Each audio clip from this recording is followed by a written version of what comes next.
welcome to Genos' first Comic to Comic podcast. Thank you all for listening and watching. I'm here with my main man, Bubby. If you're wondering how Bubby got this job, I will tell you. As most comics are, I was the class clown in school. My kindergarten card said, doesn't play well with others, won't shut the fuck up, like most comics. So it was about high school, my senior year of high school. My favorite teacher, Mrs. Scott, gave us all an assignment. The last assignment was she broke us all into groups, and every group had to do a different presentation. And I don't remember what my group did, but another group came to me and said, hey, Gino, we want you to be in our group. We're doing a roast of Mrs. Scott. I go, oh, I'm in. But the one thing is, one stipulation is I have to be last. They said, no problem. So everybody gets up there and roasts Mrs. Scott, and then I get up there and I say, I don't understand what's wrong with all you people. She's the nicest teacher we have in this school, and you're all making fun of her. And now they're looking at me like I'm an idiot because it's a roast. I go, oh, no, I'm going to roast, but I'm not roasting Mrs. Scott. I want to take a look at each and every one of you. I insulted every person in that class. And John Roscoe, if you're still alive and out there, I hope you don't want to still kill me. John Roscoe is the biggest dude in class, and I may have made a joke about his sexual preference that everybody else thought was funny, and he did not. So that night, I was at the mall, and my friends, all of a sudden, they had drifted away from me, and I'm kind of standing in the corner of the old Gimbals, and I hear, Gino! And it's John Roscoe coming straight at me. Oh. And I go, oh, shit. And he goes, you write that shit today? I go, yes. He pulled out his hand. I thought he was going to kill me. And he goes, that was some good shit, man, and shook my hand. And it was at that moment that I decided I wanted to do comedy. But then I tell my parents, and my parents go, you're going to college. You're going to get married and have grandkids for us. We don't want to hear about it. So that's what I did. I put that on the shelf for a long time. And then one day, this idiot sitting next to me, by the way, everybody needs a Bubby. He tells me that I should go sign up for America's Got Talent in Cincinnati. They were doing auditions, and I said, America's Got Talent? What the hell's my talent? He goes, stand-up comedy. I go, I've never done stand-up comedy. He goes, you do it every day at work, right here, you do it. I go, yeah. All right, maybe I will. Every fucking day he comes in. Did you sign up yet? Did you sign up yet? Did you sign up yet? I finally signed up just so that he would shut the hell up. So I signed up. I go. They take 15 acts. We get there at 2. Didn't audition till 10:30 at night. They take 15 acts in a room with a producer. I had a great – you only get a minute and a half, but I had a really good minute and a half. And that's what she said. But they don't tell you right there. They tell you, we'll call you, we'll let you know if we want you to come back. And I never heard anything back. So I'm thinking, cool, he'll leave me alone now. I did that. Yeah. And then about a month later, he goes, well, if they're not going to call, you're just going to quit? I said, no. What I got to do now? He goes, you got to do at least one open mic. I go, are you kidding me? He goes, do one open mic. He goes, did you like it? I go, yeah, I had a blast. He goes, do one open mic. And if you don't still like it, then you can quit. So I showed up at Hambones February 8th, 2018, and it went well, and that was it. And then the very next time that I did stand-up, I found an open mic at the Improv, March of 2018, and I called down there, and I go, what I could do? I go, oh, you can't just sign up. You have to call Robe. So you have to send them an email, and I did all that, and yeah, man, I got a spot for you. Come on down. So I came down, and I get in there, and I walk out, and I go, who's Robe? And the gentleman that we are going to bring on next had to be my first guest. No question. The most help I've ever got from anybody in comedy. I'm getting mushy. Where's the idiot? You're supposed to yell at me when I get mushy. You should have a bell. I'm getting all misty here. My first guest, it's my pleasure to introduce the Yoda, my comedy Yoda to my Luke Skywalker, Robe. Yeah. Thanks for having me, man. That's a hell of an introduction. Listen, if you weren't funny, you would have never fucking gotten invited back. That's in the first place, right? In the first place. But you were, and I knew I had never even seen or heard of you before. I remember the email. I remember saying, "Come on down." I always welcome new comics to the stage at the Pittsburgh Improv because I run the open mics there and I run the competition there. I always welcome new comics because, people sometimes they're funny as hell around their friends, but on stage they're not as funny. So it's fun to me to watch motherfuckers fail. Like, they come in there, like, it's fun to me. I've been doing comedy. In March, it'll be 20 years. So the deal with that is, when you see comic, I hear it all the time. Oh, I could do that. Oh, I hear it all the time. Or I hear, do you want to hear a joke? No, I don't want to fucking hear a joke. You probably saw it online somewhere. And you're telling me what you saw. Yeah. You didn't write it. I don't want to. You definitely didn't write it. I don't want to fucking hear your jokes. So the deal is, when people always email me and say I want to come down, you literally get 1 out of 10 who are funny and deserve to actually be on that stage. You were that 1 out of 10. So that was my whole point in saying that. You were that 1 out of 10. I'm getting emotional again. Yeah, you truly you stood out, and you're what I love about your stage presence is it's kind of yinzer, and it's cautious, but then you're edgy at the end. So it kind of gives like a bang when people aren't expecting it, and that's what comedy's about. Like, you shouldn't know where the person's going with the joke. Like, you couldn't be telling me a joke and I could finish it for you. And that was one of the things I admired about your stand-up. And for you to be so young and new in the game and have that already. That stood out to me. So, trust me, I would not give you a fucking compliment. I wouldn't even be here if I didn't fucking think you were great or funny. Yeah, but, hey, T, can you help me out? You know what? My mom died. The next week, what happened? My grandma died this week. I got a death every fucking week in my family. I can't do it. Hold on. You did delay me a day because you claimed you got a gig last night. Well, I did have a gig last night. I did work last night. For those of you, if anybody's following me on social media or whatever, I'm on tour with Gary Owen right now. So all the off night gigs I can get, I take them because I can't take any gigs on the weekends.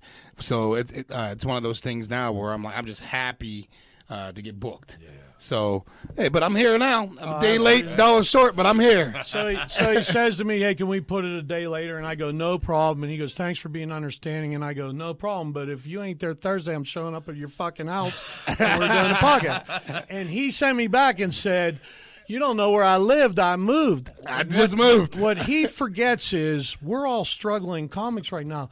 Somebody knows where you live. And those motherfuckers would sell you out for a sandwich. Well, okay, but here's the deal. When I tell you I just moved, like, I'm freshly in my new house, no one's been there yet. Not even my mother. Somebody knows. Matt, like, somebody knows. No one knows. Yeah, no one knows. They know the township. I'm just driving around. T. But I'm sure if you come to anywhere near and you're like, a black guy named T. Robe. Oh, real funny. He lives over there. Got a brand new beamer. Yeah, you got to. Oh yeah, no, definitely. Oh, there it is. That'd do it for sure. Yeah, man. So you say you're on the road with Gary Owen, huh? I am. I'm touring with Gary Owen now currently, and it's one of those things that kind of just fell on my lap. Like, I used to tour with Gary for 6 years, about maybe 10 years ago. He and I toured, and he's like one of our really good friends. I've done a lot of work with him. We've done cruise lines. We've done theaters and things like that, as well as the comedy clubs. So one day when COVID first hit, now before COVID, I was booming. I mean, like, I was booked everywhere. I was working. I was turning down gigs because I was so booked. And then COVID hit in March, and I remember I did a show at the Pittsburgh Improv, and the next day I did a show in Cleveland, and then I didn't have because everything was cold turkey. Everything shut down. And I remember being like, all right, okay. And I DJ part-time. So I'm like on Facebook, going live, DJing. I'm playing around. Well, about maybe like 3 weeks into this shit, I was like, hold on.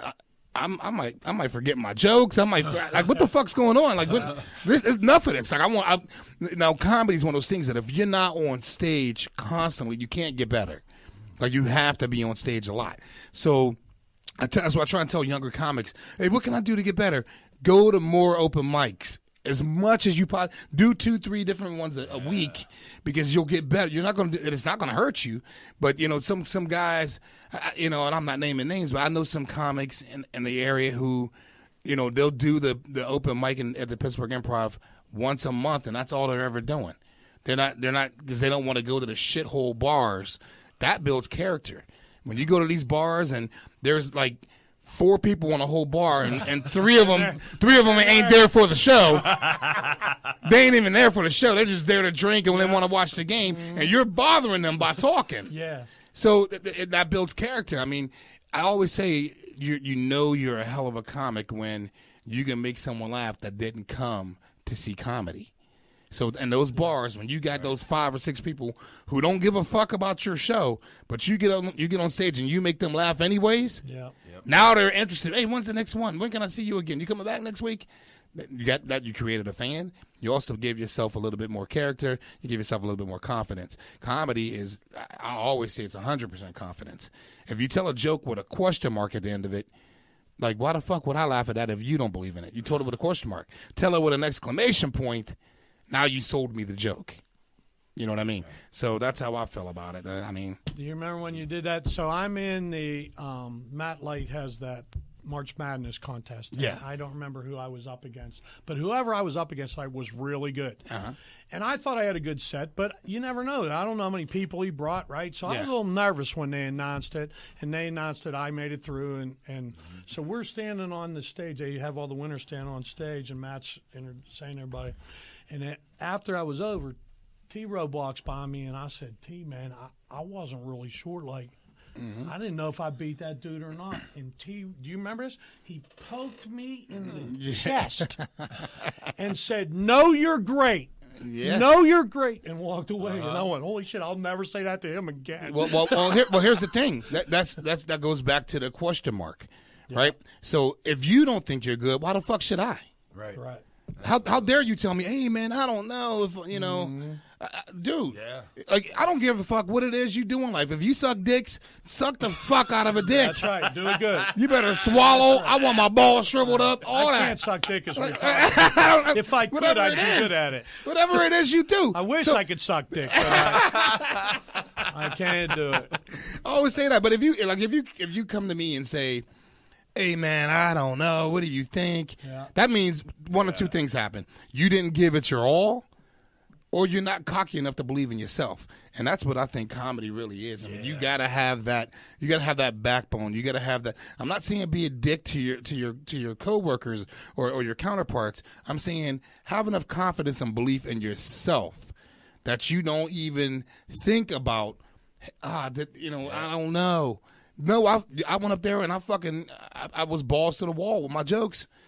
I dare somebody to be better than that. Yeah, right on. I dare you, and have that. But don't be a dick about it. But that's your aura. You know what I mean? So I walk around. I get it all the time. I get people all the time say, T-Robe's cocky, or T-Robe thinks he's this, or thinks so. Motherfucker, I'm making money from it. I don't got no other job. This is what I do. Apparently, it's worked for 20 years. Right. Yeah. Apparently, I'm in the position I'm in for 20 years for a reason. Now, if I was no good in comedy, I wouldn't be doing comedy for 20 years and wouldn't be doing it specifically. That's my main job. Yeah. You know what I mean? So I try, but here's the deal. Cocky and arrogant, that's one thing. But if anyone ever asks for my help, I give it. Anyone comes to me and says, "Hey T, what do you think about this show? Can you help me with this?" Or "Hey T, you have any advice on how I can further my career?" Or "Hey T, you got any shows I can get booked?" Or hey, anything, I will do to the best of my ability, and I feel like that's the position that I'm in as a veteran in Pittsburgh, and as a veteran in comedy. Period, is to reach back and to help people who are beneath. Not meaning beneath me, just meaning in years and experience. Right. If you have 2 years in the game and I got 20, why shouldn't I say you're making the wrong turn right here? You need to do this to forward your career, to better your career. You need to do X, Y, Z, or stop telling that fucking joke. It's stupid. Like I've heard you tell it 10 times. You're not getting a laugh from it. Stop it. I don't want to hear it no more. You're tired of telling it. We don't want to hear it no We more. don't hear it. Now, do you know why he's saying all this? And he's looking directly at me when he's saying all this because I was that fucking guy. Hey, T. Should I T? What? T? What? But I never shunned you. I always took time out. That's I always absolutely told right. you what to do. I always said, "Hey, Gino." I even told you, "Hey, you know, you're getting good. You're getting better. You're getting better. And what's going to happen is when you start to get better, you get some guys in this game who can't get better, but they still keep coming to the open fucking mics, and they wonder why they're not progressing." Right? And I said, eventually something's going to happen where you're going to start to progress and people are going to start booking you, and then jealousy, and then you'll get like this whole thing. And I always told you, don't ever have a crew or a clique. Don't get into that in this comedy. Like, who do I hang with? Nobody. Who am I cool with? I try to be cool with everybody. Yeah, me too. But I don't hang with nobody. You know what I mean? So, because what happens then is, he's in this crew with this guy. We're not booking them, or we're not. So I try and stay away from that. Yeah. But it's one of those things that you just got to make sure that you always stay strong and believe in yourself, and give 1,000% effort every time you're on stage. 1,000%. Like I just last weekend. I'm sorry, 2 weekends ago, we did Columbus Funny Bone, Gary Owen and I. And it's the weirdest thing because I've never done 12 shows in 4 days, ever. So 12 shows in 4 days. Can you imagine by the time I get to the 12th show telling the same fucking joke I told on Thursday? And the enthusiasm you gotta have with telling that same fucking joke. Like you're doing it. We're literally doing 3 shows a day. 3 shows a day. Like by the 3rd show that same night, I'm like, fuck this. Like I don't want to tell, but you got to be on stage. Like motherfucker, you got to go crazy on stage, so you can sell yourself. So that's all comedy is acting and selling the joke. Whereas some people, if you're having a bad day and you got a show that night, it could exude from you on stage. Like your timing's off because you had a shitty day, and you let that affect you. You can't. You got to say fuck everything else and dig in and sell yourself while you're on stage. Right. You know how many times I'm on stage and I'm like, man, Jesus Christ, I can't wait to be done. Like I'll have that thought when I'm on stage, and as soon as that creeps in my brain, I'm like, nope, these people paid money to see you. Yeah, you gotta give it. They paid their money just like the first people paid their money.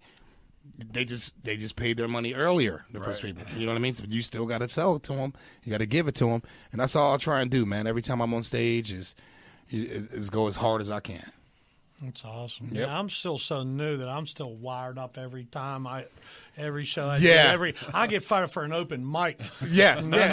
Like you said, I don't care. There's 4 people. I'm gonna get one of you fuckers gonna laugh. Right. I don't care if you all do, but one of you's gonna. I'll stay right. I'll stay right on it. You know. See, I miss having that. Like I'm so comfortable now on stage where the only time I really get wired up like that is if I'm telling new material. Because if it's my old set, I have like 3 sets, 3 1-hour sets. So if it's my old set, like I'm like I'm comfortable. But I get wired up if it's new material because I'm like eager to see how they're gonna act. Yeah, exactly. I was wired up all day for this. And I called him and I sent him a message. I said, I'm wired up today. Yeah, what was it, like 4 o'clock this morning? Yeah. I couldn't sleep. And I messaged him. I said, I'm wired up like it's a comedy contest tonight. Yeah. Because that's when I get the more. But you know what, though? This you should be, because this is your baby. This is your product, right? Yeah. What do we call on this show? What is this called? Geno's Comic to Comic Podcast. Geno's Comic to Comic Podcast. Okay. Comic to Comic. The comic. Boom. I don't know if I'm quite there yet. And you know how good of a comic that Robe is? He's the first fucking guest on Pittsburgh Geno's Comic to Comic. I was the only one available. No offense, Matt Light. Yeah, they called 5 other guys. Matt's going to be on next Yeah, time. But they called 5 other guys. I was the only one open tonight. I went straight to you, and you know it. All right, so I appreciate that, man. No doubt, man. That's awesome. So let me ask you this. So we talked about you got the Beamer and all the nice new cars and all. I understand you just did a little recent car shopping, and I know that can be a challenge. Well, here's the deal. So, everyone knows I like to drive a higher-end car. BMW is my thing. I had Audis before, and this is my fourth BMW. So I love BMWs. And there was a reason why I love BMWs. Like I used to look at them and love them, and thought as a younger man, how could I ever afford a car like that? And then I remember I dated this girl, and earlier I dated this girl, and her father, I always talked about BMWs, and her father said, her father didn't like me dating her. She's a white girl.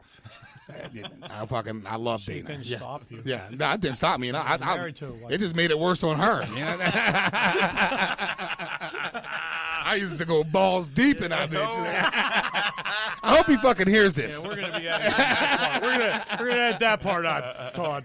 No, now he told me one time, he goes, and I think this is what put something up my ass about it, because he goes, yeah, he's a BMW. He goes, you're never gonna get one of those. He goes, you know what BMW stands for? And I said, what? He goes, black man's wish. I've had 4. He told me that I have 4. So that was that. Oh, you were getting one from that. Yeah, I had 4. Yeah. I just hope that one day I'm getting gas. He pulls up. Yeah. I'm like, beep, beep. Like, what's up, motherfucker? You know what I mean? In your face. Yeah, I love it when someone tells me I can't do it. Like, because people said, you're never going to make a comedy. Yeah. Well, first of all, I don't really care. Like, if I talk to you, I don't need to be found. I'm not trying to get rich or famous. I just genuinely love doing it. Yeah. So I don't care. Well, see, then you're in Bookers, it. Please you're don't listen to what thing. I'm going to say, bookers. I do this shit for free, but you didn't hear me say that. But you're in it for the right reasons. Yeah. When I hear comics say they want to get rich or they want to be famous, like comedy, you ain't getting rich in comedy until you blow. Period. I do comedy full time. I ain't fucking rich. Like I make a living off of it. But here's the deal with comedy. Like my first 12 years doing comedy, I went through child support, a divorce. Like, this is my second marriage, you know what I mean? And my second, kid. I went through all of that divorce and all the problems because I wouldn't give up on comedy. And you can't, if you really want to dig deep in comedy, you're on that road. Like I would sleep in my car. I would order a large pizza on day 1, and I would eat like 2 slices of that large pizza, keep that large pizza in my car, go to the comedy club, do a show, make $50, eat for free at the comedy club, get another one to go. Like, I eat for free that night, give me another order to go. I take that order home or to the car because I was sleeping in the car. I would wake up in the morning and eat that to go. Before the show, eat a slice of pizza that would still sit in my back seat the whole weekend. And then the next week, in the next city, same thing. Didn't get a hotel because I wanted to come home with all my money. Plus, you're smart. Pizza's good cold. Pizza's good cold. You just eat it. Absolutely. You just eat it. That's genius right there. So when you talk about doing it free, and you know how many years I put in doing it for free, doing it for $50, but it cost me $60 to get there in gas. Yeah. You know what I mean? I can't even tell you. That was just backhanded Joe jabbing me there. T-Robe had to spend $60 to drive here. I need a fucking helicopter. He had no idea where it was, and I didn't tell him. That's why I wanted him on first, so he wouldn't turn me down later. But no, you just you got to put in the grind, and if I'm telling you, you're in it for the right reason. You're not in it to become rich, famous, or anything. You're in it. I'm in it because I like to make people laugh, and that's like my therapy. That's my medicine. Like me on stage, I always say if I can make people forget about their problems, their bills, their bullshit, while I'm on stage for 45 minutes, an hour. Then I've done my job. Like, you come, you paid your money, and you ain't thought about your problems. Yep.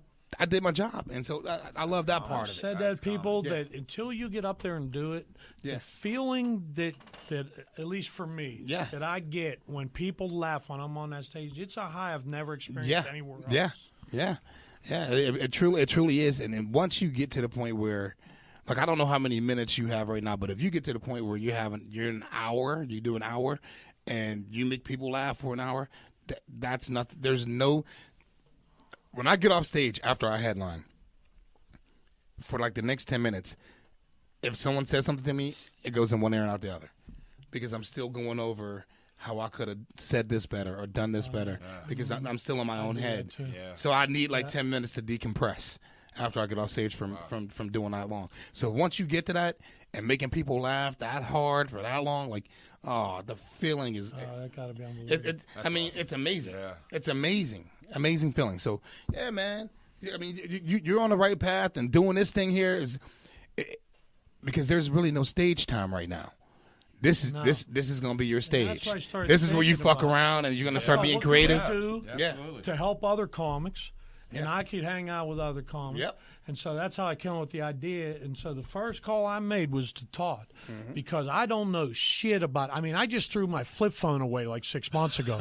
Listen to me. Todd's electric bill in this motherfucker got to be through the roof. It's 15,000 fucking computers in here. Shit about. He's saying we got split screen and you're on this camera. Like, I don't. Todd, just tell me when to start I never even talking. seen this angle of my fucking forehead before. I'm like, Jesus. When do I start talking, Todd? I might need to take that shit he's taking and get my hairline back. Shit. There ain't enough for that for me. So once he said he was signed on and he liked the idea, I told him what I want to sit down and talk to. There are so many. That's the one thing. I remember the first time I did the open mic in that contest, the first contest I was in with you, I walked down there going, damn, I had no idea there was that many good amateur comics in this town and nobody knows. Yeah, I mean, there's a couple hundred, I think on the Pittsburgh comedians page or something like that. Yeah. But there's a lot. I mean, there's a lot of comics, and then then you can even break it down. There's a lot of good comics. Yeah. You know what I mean? Yeah. If you want to say it like that, I mean. Well, we're only going to call the good ones. So if we didn't call you, then you're strained up. Yeah, man. It's fantastic. So, I don't know. I think, is it time? I think it's time. We have a little section here we do on this show where the people want to know the hard-hitting stuff, your opinions on some really important world topics that could help make people's lives a little better, all right? Okay. So the first question that we have for you is the toilet paper roll, over or under? It got to be over. Thank God it got to be over. I was so afraid you were going to be a psychopath and say under. No, because when my wife does it under, I fucking snap. Me too. I lose my shit. So they got to be over. You're a serial killer. Yeah, I go off about it. It got to be over. You got to reach all the way there. Oh my God! Do you know how happy I am? You said over. I'm hoping you go against me on the next ones, but that would have meant you're a serial killer. All right. So I would have been concerned about that. Now this next one, this is a big one too. So all right, Get-Go or Sheets? I got to go with Sheets. Now we got a problem. I got to go with Sheets, and I'm gonna tell you why. So fucking wrong. I'm gonna tell you why. Ahead. All right. So one time. I was riding to a show, and I want to say it's in Johnstown, like one of these weird ass, like where there's nothing but a sheets. There was like nothing on the road but a sheets. Sheets in Johnstown. That's the only thing. And I got a flat tire, and it wasn't flat. It was like a slow leak, but my tire light went off, and I was like, where the fuck am? Then Sheets has free air. They do. Get-Go does not. They do now. Maybe to compete with Sheets. A lot of but them Sheets do was now. Sheets was first. You're right. I think you're right. Sheets is first. That's it. That's what you got. They got free air. They fucking saved me. And they got schwaggles and schmuffins. Wait a minute. I'm going to have to kill you. I'm going to have to kill you on this. All right, so he goes, they got schmuffins and they got free fucking air. I'm going with Sheets.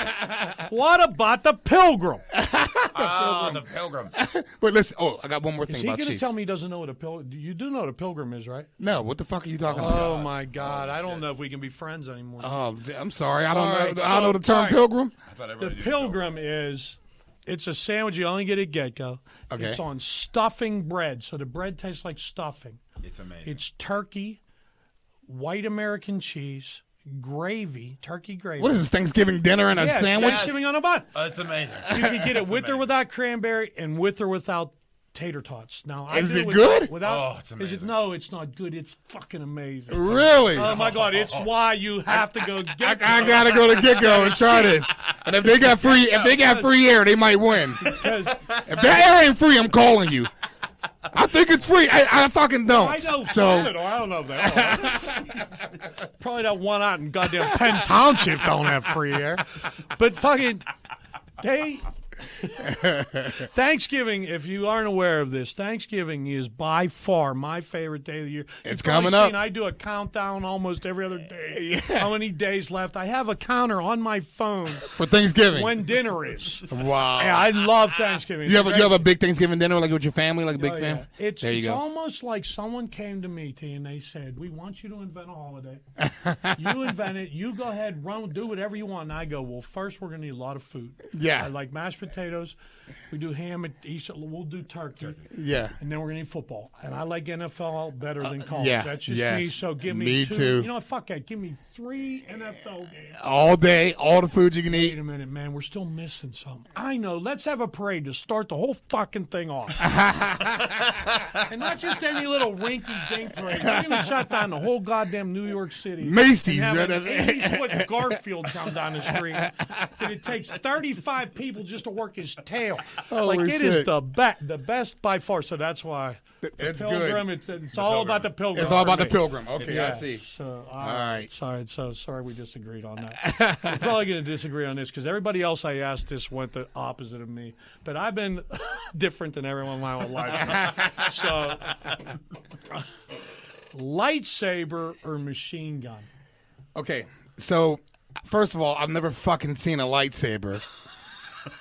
But I would say machine gun because with a lightsaber, you have to get close, I feel. With a machine gun, I could pop you from across the street. Yeah. So I'm going to go machine gun. And that's why you're wrong again. So here's the thing. No, he's right. You got to be close for the lightsaber, but that's the beauty of it. Machine gun, I got to be over here. I shoot you, just fall down even. But the lightsaber, I could see your head come off. Like I'm right there. Oh, that's a bit much. And the other thing about the lightsaber is you can block machine gun bullets with the lightsaber. Now, you probably got to be a fucking Jedi, but you can get an accounting degree at DeVry in like 2 weeks. So how long could Jedi school be? What do you think, Carl? Like 6 weeks? How long could Jedi school be?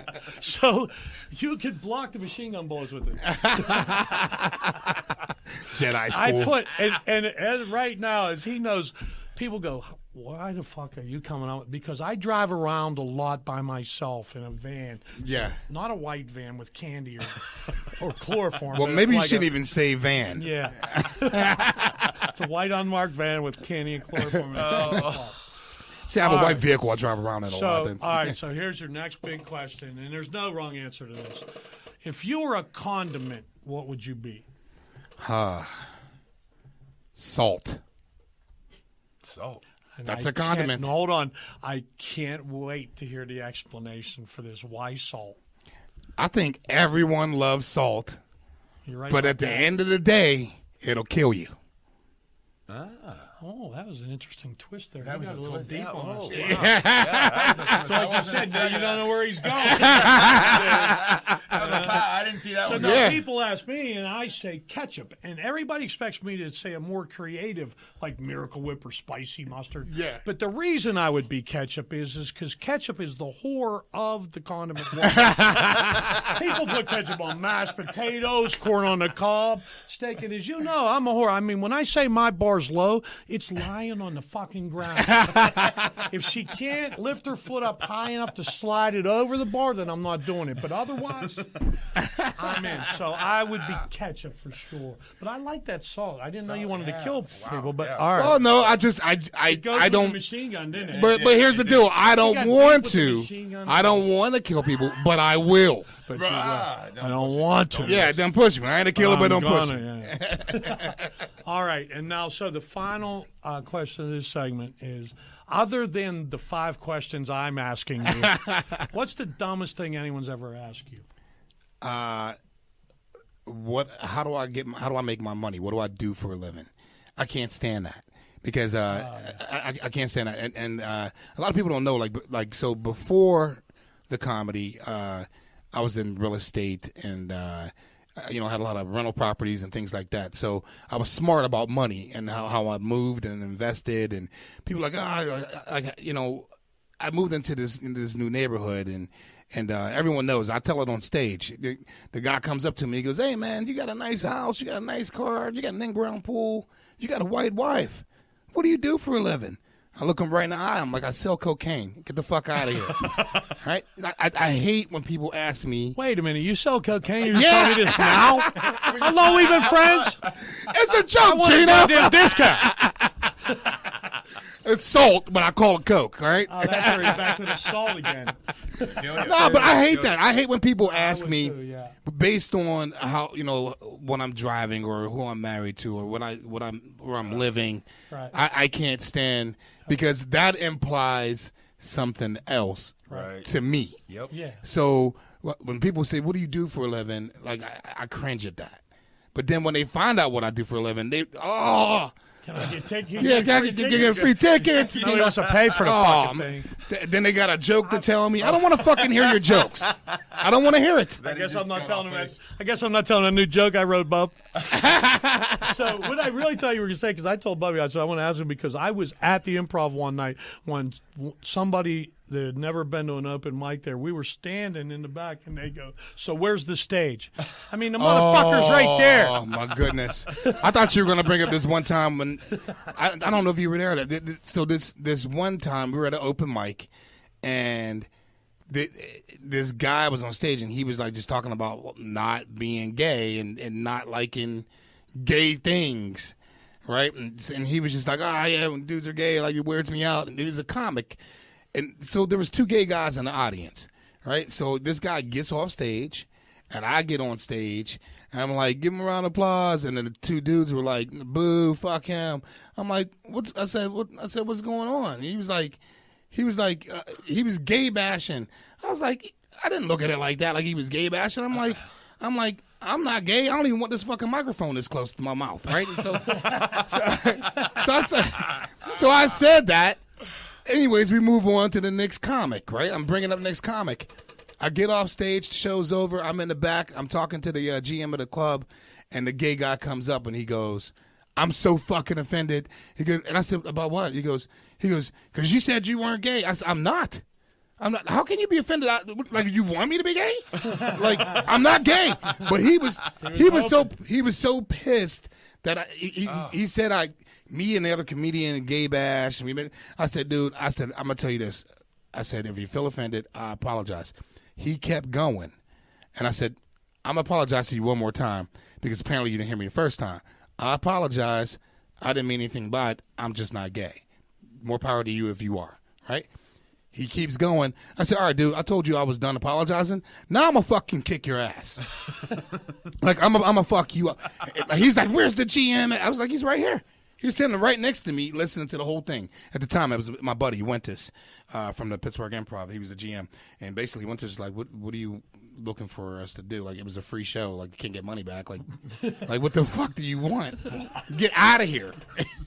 It's just, I'm noticing a theme here. It's just Machine Gun, salty, wants to beat the hell out of the game. Yeah, I'm a little bit angry. He's a little angry now. Yeah. Is it because I made you drive a goddamn hour? No, I was just like, look at all. Say you're angry. I was watching my gas go all the way down. I'm like my mileage. Maybe drive a The Hyundai. miles were going up and the gas was going down. Yeah, maybe get a Hyundai instead of a Beamer, T. I don't know.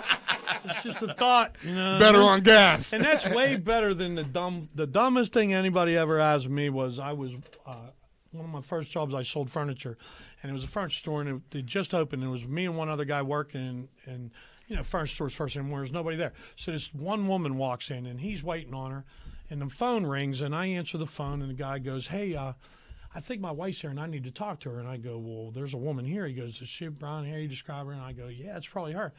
He said, "Her name's Amber." I said, "Hold on." So I walk on. I said, "Excuse me, are you Amber?" She goes, "Yeah." I go, "Your husband's on the phone." She goes, "Does he want to talk to me?" He just called to see how me and Kenny were doing. He don't want to talk to you at all. What the fuck? We've never even met the dude. Yeah. Does he want to talk to me? Nah, he was just calling up the chit chat. Told me when his birthday was. I don't know. Oh my God, what's wrong with you, lady? So that is our 5-question segment. So we only got one segment left. Cool. It's my personal favorite segment, especially because it was my idea. And Bobby, tell everybody what time it is. Gino, It's bitch slap or bang. Yes. Okay. So we love to play a game with every contestant comes on here. So if you don't want to play, say no when I call you. It is called Bitch Slap or Bang. It's fairly explanatory. I'm going to give you two choices, T. Okay. And you're going to tell me which one you would bitch slap and which one you would bang and why. And before your wife starts getting ready to kill you here, these are not real people. So Yeah, I I'm can not fuck 'em. I advocating can slapping fuck 'em. anybody. If you have a problem slapping fictitious people, I guess you get mad at this. But they're not real people. I don't say go out and slap anybody. Bang anybody you want, sure, but don't slap anybody. All right, so your choices for bitch slap or bang are Snow White or Cinderella. I want to bang them both. Well, I love white women. They're my weakness. you can't get in the What middle the of fuck, Gino? You gotta get a black one or an Asian fictitious person. You gave me How hard it is to two. find a black Listen. cartoon chick?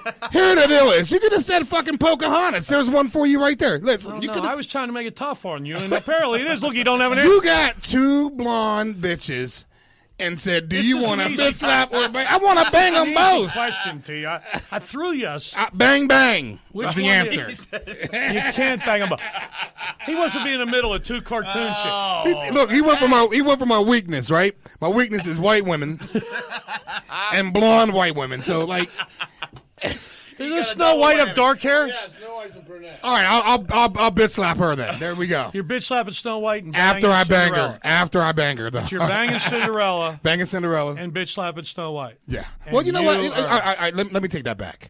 Cinderella really this wasn't. through. She really wasn't that pretty until.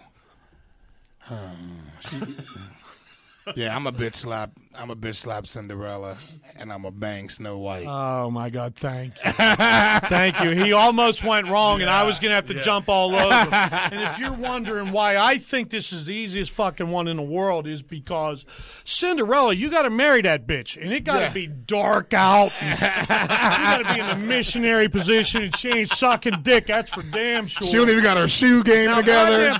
Now, Snow White sleeping with 7 fucking dwarfs. There you And go. we know she made one of them There happy. you go. We know that. We know that slut will let you pull her hair, slap her ass. I mean, you gotta. Now, you want to marry somebody, you marry Yeah. Cinderella, but There you're you go. fucking Snow White. There you go. No Bang. quack. No quack. So that was fun. That was my favorite segment. And don't forget, I thought of it. There you go. All right. So do you got anything you want to promote? Anything coming up? Nah, man. If you guys are on social media, man, follow me. My Instagram Yeah, is where can they follow you? T.Robe comedy. That's on Twitter. That's on Instagram. And it's just T-Robe on my fan page on Facebook. I'm on tour with Gary Owen. So if you follow me, you'll see where we're going. You'll see pictures of me there. You'll see me posting, different restaurants we eat at and shit like that we're doing. So, it's good, man. It's been a journey. I'm happy that I'm at least working during a pandemic. Is that a dumb word to say? We're doing this. Yeah, we were whole. going to sound a siren if you said Yeah, pandemic. serious It's a siren. serious siren. He got serious. I'm thankful to be working during this whole episode of bullshit that everyone's going through. And it's fortunate I get to stay polished and, stay up on my game and be able to pay my fucking bills. I hear that. So that was another thing. And I started losing my sanity, man. It was like 102 days I didn't do any shows. That was the longest. See, and you got to think about it like this. Since I started comedy, every week I've been on the stage Right. of my life. I've never gone a week without 7 days without being on stage. Even if I was on vacation, we would go on vacation, and where we were going, I go find a mic because I was itching to get on stage. I couldn't help it. So to go 102 days. So the way I started touring with Gary again is me and Gary, like, we started talking. We would talk for hours. We talk about football. We talk about whatever, our lives. We're friends. And then every time we talked, I was just bitching. I'm like, dude, I'm losing my mind because comedy to me is it's my therapy. Some people lose their minds and go talk to a doctor or a shrink or something. Comedy is how I cope with that depression in my life. And I have slight depression. And if I'm not on stage performing, I don't know how to deal with it. So me talking to him and telling him and just going through it, and he goes, "Hey, man," he was like, starting the end of June, I'm getting back on the road. You want to come? I said, absolutely. There it is. I mean, he's been my friend for 18 years. We've been good friends, and he offered me some road work, and I'm back on the road now. So we've done about 18 cities, and I think I have before the end of the year, I think I have 6 more cities, and then we'll start off 2021 still working together, and hopefully this shit clears up and we can get back to the Pittsburgh Improv. Our home club isn't even open, and what's pissing me off about that is it's the whole thing where I've been working at that club since it opened. The second month that it was open, I'm the oldest working comic at that club. The thing that the problem I'm having with it is we closed for renovations, and that took like 8 months. Remember that? Right? Yeah. Now, I'm like, damn, that was as long as I hadn't worked at that club. Yeah. Now, here we are with the COVID shit, and like, I'm fucking not working at the club again over this shit. So it's like, it's one of those things, man. But I'm happy to be on stage and performing, and I support this podcast. And you guys, make sure that you guys continue to support this. If you guys are listening, share it. Post it everywhere. Support Geno. It's a good dude, and make sure we get this thing out there, man. We want to get it out there and have a lot of people listening, and then maybe in a year or so or 6 months or whatever, he'll have me back on, and we'll just talk some more shit. I'll come pick you up this time. So Yeah. Yeah, I'm going to need a ride this time. Listen, you need to follow T-Robe, and if you can get to one of his shows with Gary Owen, because not only you just heard T-Robe's hilarious. If you haven't seen Gary Owen is one of the funniest comics working. Yes. The thing he does about he's in an interracial relationship, Yeah. and the worst thing about that is going to black church. Yeah. If you haven't, pull that up on YouTube. Yeah. You will lose your mind. Because I have been. I know what he's talking about. It's forever. Because It's you forever. like white women, I like black women. Let's just put it there. If you're a black woman, I love you. See me Just after the Janelle, show. you are See the me after fourth guest show. going to be on this show. Well, Justin L's married, but damn it, I asked her that right up front. Hey, you married? Can I have some ass, Janelle, or no? Yeah. She's like, don't play with me, Geno. Janelle, shout out to just Janelle. That's my bestie. She's gonna we're be good on friends. our third episode. Your third episode. Yeah. That's what's up. And I love the fact that you're going black, white, black with it. That's going to be cool. I had to throw a woman. You threw Matt Light in there. Yeah, we're trying to throw Matt Light. I can't find a damn Asian. Black, comic white, that's black. Funny. Yeah. If I could find one that was funny. I wonder if Steve Byrne. Oh, that's right. He doesn't like me. I stalked him once. We'll tell that story on another episode. There you go. But yeah, man. So thanks to you. I appreciate No it. doubt, man. I appreciate you. So, Bub, how'd we do? Great show, man. We didn't kill anybody. I only offended a few. Good job, brother. Thanks, Bub. I appreciate it. Now, please join me. The next episode is we're gonna drop it on the 18th of November. So it's gonna be we're gonna do a 3-week. We're gonna do it every other week, but the next one's gonna be a 3-week lag time because we want to get this perfect for y'all. So it's going to be 3 weeks until the next one. It's going to drop on November 18th. And our guest for episode 2 is none other than Pittsburgh's, he won the Pittsburgh's Best Comic 4 years in a row, I believe. He's creeping up on Tom Brady, and we'll ask him about that. And, he loves Tom Brady. He hates Tom Brady. So our next guest is going to be none other than Matt Light. So I appreciate Matt signing on to come on. And, man, it's all about the Pittsburgh comedy scene. If you haven't seen any local Pittsburgh comedians, you are missing out because, people talk about the music scene blowing up here. Well, the comedy scene's blowing up here, too. Yeah. Unfortunately, most of, like T said, a lot of stuff's closed. When this stuff gets back open, pay the $10 and go see a comic because I guarantee you'll have a good time. I guarantee you. So. Anybody got anything else? Thanks for listening. I appreciate it. And thanks Bobby, T, and Todd for being here. Thank you.